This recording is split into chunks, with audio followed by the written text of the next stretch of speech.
Assalamualaikum warahmatullahi wabarakatuh. Perkenalkan, nama saya Dini Septiani RD, NPM 192191019, kelas 2A Pendidikan Jasmani. Di sini saya akan menjelaskan mengenai dua poin pembahasan. Yang pertama adalah kebutuhan energi, kemudian yang kedua ada perhitungan kebutuhan energi. Nah, yang pertama akan saya bahas adalah kebutuhan energi terlebih dahulu. Nah, pertama-tama adalah apa sih ciri dari makhluk hidup itu sendiri? Nah, untuk ciri dari makhluk hidup itu adalah bergerak. Nah, seperti kita akan tidur, kemudian bangun tidur, setelahnya kita membersihkan tempat tidur, belajar, kemudian berolahraga, dan juga memasak, itu termasuk ke dalam bergerak. Nah, jadi kenapa sih bergerak dijadikan ciri dari makhluk hidup? Nah, jadi pada saat tubuh kita melakukan pergerakan, akan terjadinya kontraksi otot atau gerakan otot. Nah, untuk kontraksi otot ini terbagi menjadi dua. Yang pertama adalah gerakan otot tidak sadar. Nah, untuk gerakan otot tidak sadar ini merupakan otot yang bisa dikontrol oleh otak kita sendiri. Contohnya seperti otot bisep dan juga otot tricep. Nah, selanjutnya yang kedua adalah gerakan otot sadar. Nah, untuk gerakan otot sadar ini merupakan otot yang bekerja tanpa adanya suruhan ataupun perintah dari otak kita. Contohnya seperti otot jantung. Nah, kemudian dalam tubuh kita ini bekerja dua jenis energi, yakni energi kimia atau metabolisme makanan diubah menjadi energi mekanik atau kontraksi otot. Nah, pada saat tubuh kita ini memerlukan asupan makanan untuk memperoleh energi untuk atau agar dapat melakukan gerakan dengan bebas. Nah, pada saat kita makan, akan terjadinya perubahan energi kimia berupa glukosa yang nantinya akan diubah menjadi energi mekanik dalam bentuk ATP. Baik, masih dalam kebutuhan energi. Nah, adapun definisi energi yang sudah disimpulkan dari beberapa tokoh yang mengemukakan definisi energi ini, yaitu energi merupakan zat untuk diperlukan di berbagai proses tubuh yang pada akhirnya itu dijadikan untuk melakukan suatu gerakan. Nah, kemudian satuan besaran energi adalah kilokalori, tetapi pada umumnya kita sering menyebutnya hanya kalori saja tanpa adanya kata kilo di depannya. Kemudian 1 kilokalori adalah jumlah panas yang diperlukan untuk menaikkan suhu air 1 kg sebanyak 1 derajat Celcius. Nah, untuk pengukuran jumlah panas itu sendiri disebut dengan kalorimetri. Selanjutnya adalah manfaat dari energi. Saya akan mengambil contoh dari menurut Beck pada tahun 2000 nomor 73. Jadi manfaat energi ini ada 4 poin. Yang pertama adalah proses pertumbuhan dan mempertahankan jaringan tubuh. Kemudian yang kedua adalah proses mempertahankan suhu tubuh. Ketiga adalah gerakan otot sadar, dan yang terakhir adalah gerakan otot sadar. Nah, itu manfaat energi menurut Beck pada tahun 2000 nomor 73. Selanjutnya adalah sistem energi. Nah, sistem energi ini dibagi menjadi dua bagian. Yang pertama ada anaerobik, kemudian yang kedua ada aerobik. Nah, untuk anaerobik ini dibagi menjadi dua. Yang pertama ada alaktik, kemudian yang kedua ada laktik. Nah, untuk sistem energi anaerobik alaktik, jadi sistem ini menyediakan energi siap pakai yang nantinya akan diperlukan untuk permulaan aktivitas fisik dengan intensitas yang tinggi. Nah, untuk sumber energinya itu sendiri diperoleh dari pemecahan simpanan ATP dan juga PC yang tersedia di dalam otot tubuh kita. Kemudian sistem energi anaerobik laktik. Nah, Apabila aktivitas fisik terus berlanjut, sedangkan penyediaan energi dari sistem anaerobik alaktik ini sudah tidak mencukupi lagi, maka energi yang disediakan dengan cara mengurai glikogen otot dan juga glukosa darah melalui jalur glikolisis anaerobik. Nah, pada sistem ini tanpa adanya bantuan dari oksigen. Kemudian sistem energi aerobik. Nah, untuk aktivitas dengan intensitas yang rendah yang dilakukan dalam waktu lama ataupun lebih dari 2 menit, energi disediakan melalui sistem energi aerobik, yakni pemecahan nutrien bakar yang di dalamnya contohnya seperti karbohidrat, kemudian lemak dan juga protein dengan bantuan oksigen. Nah, selanjutnya sistem energi anaerobik dan aerobik ini akan bekerja sama atau bekerja secara serentak sesuai dengan kebutuhan ATP yang diperlukan tubuh untuk bergerak dengan bebas ataupun bergerak dengan baik. Nah, lebih sederhananya, anaerobik ini adalah high intensity ataupun memiliki intensitas yang tinggi dengan durasi yang rendah. Kemudian untuk aerobik ini low intensity ataupun intensitas yang rendah dengan durasi yang panjang. Baik, ke pembahasan yang kedua adalah perhitungan kebutuhan energi. Nah, komponen yang diperlukan dalam perhitungan kebutuhan energi ini menurut Kementerian Kesehatan Republik Indonesia dalam buku pedoman gizi olahraga prestasi pada tahun 2014 nomor 16, yaitu yang pertama ada basal metabolic rate atau disingkat BMR. Kemudian ada specific dynamic action disingkat SDA. Kemudian ada aktivitas fisik. Dan yang terakhir ada energy expenditure untuk setiap jenis dan lama latihan. Nah, dilanjutkan ke metabolisme basal atau basal metabolic rate, biasa disingkat BMR.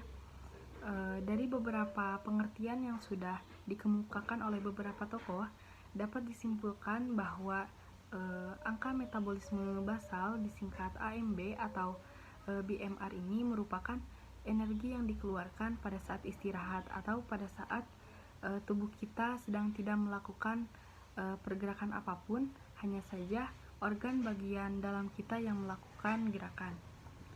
Nah, selanjutnya secara praktis BMR ini atau BMR seseorang dapat dihitung dengan mengalihkan berat badan diri kita sendiri dengan 24 kalori. Selanjutnya adalah faktor yang mempengaruhi BMR. Nah, ada beberapa faktor yang mempengaruhi BMR. Yang pertama adalah usia atau umur. Selanjutnya adalah massa tubuh. Kemudian ada komposisi tubuh. Dan selanjutnya ada jenis kelamin. Yang terakhir adalah faktor-faktor lain termasuk juga ke hormon tubuhnya. Dilanjut, yang kedua adalah ada specific dynamic action atau disingkat SDA. Dari beberapa tokoh yang telah mengemukakan pengertian dari SDA itu sendiri, dapat disimpulkan bahwa SDA ini adalah energi yang digunakan pada saat proses metabolisme makanan. Nah, SDA untuk karbohidrat berbeda dengan protein, demikian juga dengan lemak. Nah, menurut Kementerian Kesehatan Republik Indonesia dalam buku pedoman gizi olahraga prestasi pada tahun 2013 nomor 16, yaitu untuk mencerna karbohidrat dibutuhkan sebesar 6-7% dari BMR. Kemudian mencerna protein 20-30% dari BMR. Yang selanjutnya adalah mencerna lemak dibutuhkan sebesar 4-14% dari BMR. Nah, untuk bahan makanan campuran yang terdiri dari karbohidrat, kemudian protein dan juga lemak, SDA-nya adalah sebesar 10% dari BMR. Ini ada aktivitas fisik atau aktivitas sehari-hari. Nah, aktivitas ini adalah energi yang dibutuhkan oleh semua orang ataupun eh, semua yang ada pada tubuh kita termasuk otot yang tersangkut dalam aktivitas tersebut. Ditambah juga sedikit energi yang diperlukan karena adanya peningkatan denyut jantung serta pernapasan selama melakukan aktivitas yang berat. Nah, itu aktivitas fisik menurut Muhtadi 2009 nomor 202.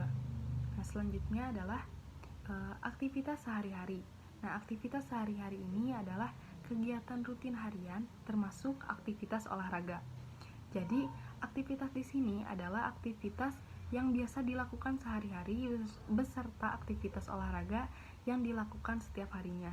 Nah, ini aktivitas sehari-hari menurut Irianto tahun 2007 nomor 51. Selanjutnya adalah pertumbuhan. Nah, masa pertumbuhan ini terjadi pada anak-anak dan remaja. Biasanya pada saat seseorang sampai usia 18 tahun itu memerlukan penambahan energi. Nah, energi tambahan ini diperlukan baik untuk pertumbuhan tulang dan juga pertumbuhan jaringan tubuh. Selanjutnya adalah cara menghitung kebutuhan energi.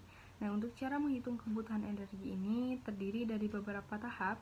Yang pertama adalah tahap pertama yaitu menentukan status gizi dengan rumus IMT sama dengan berat badan dalam satuan kilogram dibagi tinggi badan dalam satuan meter kuadrat.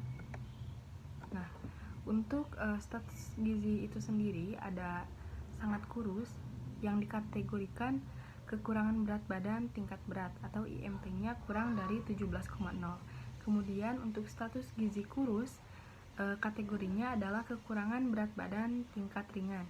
Nah, untuk IMT-nya adalah 17,0 sampai kurang dari 18,5. Nah, untuk status gizi normal IMT-nya adalah 18,5 sampai 25,0. Nah, untuk status gizi gemuk kategorinya adalah kelebihan berat badan tingkat ringan. Nah, IMT-nya adalah lebih dari 25,0 sampai 27,0. Nah, untuk status gizi obesitas kategorinya adalah kelebihan berat badan tingkat berat. Nah, IMT-nya adalah lebih dari 27,0. Selanjutnya ke tahap 2 yaitu menghitung besarnya BMR. Nah, besarnya BMR ini selain dapat dihitung dengan mengalihkan berat badan dikali 24 kalori, juga dapat ditentukan secara lebih cermat menggunakan tabel data yang sudah ditetapkan. Nah, pada tabel data ini isinya berupa umur seseorang dari 0 sampai lebih dari 60 tahun. Nah, pada tabel data ini juga terdapat golongan untuk jenis kelamin, yaitu ada laki-laki dan juga perempuan. Nah, selanjutnya adalah ke tahap yang ketiga, yaitu menghitung SDA. Nah, besarnya SDA ini yaitu 100% BMR. Nah, untuk rumusnya adalah formulasi sama dengan BMR ditambah SDA. Selanjutnya ada tahap keempat, yaitu menghitung energi aktivitas fisik harian. Nah, untuk rumusnya adalah energi aktivitas fisik sama dengan faktor aktivitas fisik dikalikan dengan hasil yang telah dijumlahkan dari BMR dan juga SDA. Selanjutnya ke tahap yang kelima, yaitu menghitung energi untuk berlatih ataupun bertanding. Nah, untuk rumusnya yaitu energi latihan per hari sama dengan lama latihan per jam ataupun per menit dikali besarnya energi kemudian dibagikan 7. Nah, untuk tahap ke-6 adalah ada tambahan kalori pertumbuhan. Nah, apabila orang yang bersangkutan ini masih dalam usia pertumbuhan ataupun di bawah 18 tahun, maka tambahlah kebutuhan energi sesuai tabel yang telah ditetapkan. Nah, langsung saja ke contoh pertanyaannya untuk cara menghitung kebutuhan energi. Nah, contohnya adalah Semisal seorang anak yang bernama Andin, dia itu berusia 20 tahun. Saya sambil menulis saja. Andin itu berusia 20 tahun, kemudian berat badannya 52 kg. Selanjutnya tinggi badannya adalah untuk berat badannya adalah 53 kg. Kemudian untuk tinggi badannya adalah kita perkirakan 160 cm. Nah, dia ini adalah seorang mahasiswa. Nah, selanjutnya adalah aktivitas yang dilakukan adalah latihan fisik 3 kali per minggu berupa lari dengan kecepatan 5 menit per kilometer. Nah, setiap latihan berlangsung selama 1 jam atau 60 menit. Nah, selain itu Andin juga berlatih tenis lapangan 1 kali per minggu. Nah, setiap latihan berlangsungnya adalah 1 jam atau 60 menit. Nah, aktivitas sehari-harinya adalah kuliah. Nah, jadi langsung saja ke tahapan menghitung. Untuk tahapan pertama yaitu menentukan status gizi. Nah, untuk menentukan status gizi ini adalah yang sudah saya sebutkan tadi, rumusnya IMT sama dengan berat badan dengan satuan kilogram dibagi tinggi badan dengan satuan meter kuadrat. Nah, untuk untuk berat badan Andin adalah 53, kemudian dibagi tinggi badan Andin yaitu dalam meter kuadrat. Jadi 2,56. Nah, jika dibagikan yaitu menghasilkan 20,7 yang artinya dalam status gizi ini dikategorikan dengan normal. Selanjutnya, tahap yang kedua adalah menghitung besarnya BMR. Nah, untuk menghitung besarnya BMR ini kita tentukan umurnya dulu. Nah, pada soal sudah dijelaskan umur Andin yaitu 19 tahun. Nah, dia juga berjenis kelamin perempuan, maka BMR-nya adalah dengan rumus 14,7 dikali berat badannya yaitu 53 ditambah 496. Jadi dikalikan terlebih dahulu baru ditambahkan. Nah, untuk hasil perkalian itu sendiri adalah 779 ditambah 496. Jadi BMR-nya adalah 1275 kalori. Selanjutnya ke tahap yang ketiga yaitu menghitung SDA. Nah, SDA ini adalah 10% dikali BMR. Nah, 10% itu sama dengan 0,1 dikali BMR-nya adalah 1,275. Jadi untuk SDA Andin adalah 127,5 kalori. Selanjutnya adalah ke tahap 4 yaitu menghitung energi aktivitas fisik harian. Nah, untuk aktivitas fisiknya sudah dijelaskan tadi pada soal. Kemudian untuk kategorinya itu bisa disebutkan dengan kategori ringan sedang. Jadi untuk angkanya adalah 1,7. Nah, untuk menghitung energi aktivitas fisik harian, jadi 1,7 dikali BMR ditambah SDA. Nah, untuk BMR dan SDA ditambahkan terlebih dahulu menjadi hasilnya adalah 1402,5. Kemudian baru dikalikan ke 1,7. Jadi hasilnya yaitu 2384,25 kalori. Nah, selanjutnya ke tahap yang kelima, menghitung energi untuk berlatih ataupun bertanding. Nah, sudah dijelaskan juga pada soal latihan yang dilaksanakan oleh Andin, yaitu lari dengan kecepatan 5 menit per kilometer. Nah, Andin melakukan latihan lari tersebut yaitu 3 kali dalam seminggu dikali berapa lama Andin melakukan lari tersebut, yaitu 1 jam sama dengan 60 menit. Kemudian dikalikan dengan 10 kalori. Nah, untuk hasilnya adalah 1800 kalori. Kemudian untuk latihan tenis lapangnya, karena Andin melakukan 1 kali per minggu dengan waktu 60 menit atau 1 jam, jadi dikalikan 4 kalori. Nah, sama dengan 240 kalori. Nah, jadi energi latihan atau perharinya bisa dihitung dengan rumus, yaitu 1800 ditambah 240 dibagi 7. Nah, untuk hasilnya adalah 2040 dibagi 7 sama dengan 291,5 kalori. Nah, jadi kesimpulannya, untuk menghasilkan kalori yang dibutuhkan oleh Andin adalah kita tambahkan tahap 5 dan juga tahap 6. Tahap 4 dan juga tahap 5. Nah, untuk tahap 4 yaitu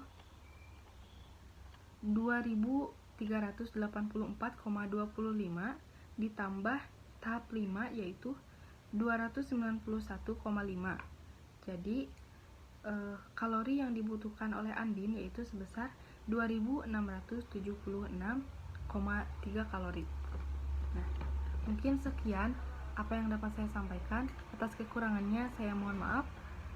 Terima kasih. Wassalamualaikum warahmatullahi wabarakatuh.